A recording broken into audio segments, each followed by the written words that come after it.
Hey, I'm here to discuss why Buddhism. Well, Buddhism is a really big idea, and personally, I'm not really a big religious nut.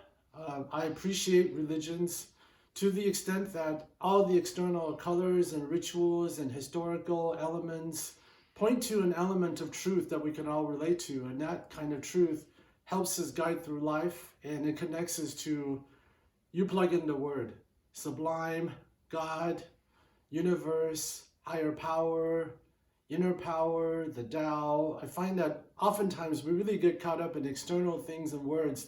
We don't really excavate the internal meaning. So back to why Buddhism. Well, the Shaolin Temple is a Buddhist temple, so obviously is of relevance. And Buddhism is also one of the organizing philosophies of all of East Asia.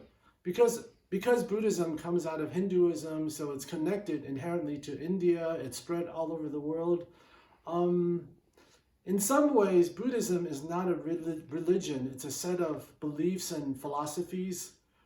That's why you come across a lot of Jewish Buddhists, Christian Buddhists, atheistic Buddhists. So it's really not concerned with what you believe in per se. It's a set of ideas that sound psychologically rather insightful. I'll just start with one. In the days ahead, we'll dive into a few more.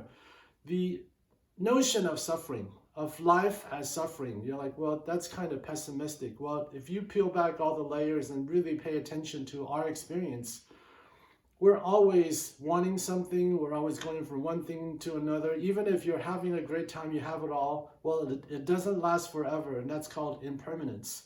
So suffering and how to alleviate suffering through honing your mind in a different direction lays the basis of Buddhism. So in that view, it's incredibly relevant to understanding Shaolin and certainly to understand the Immortal storyverse.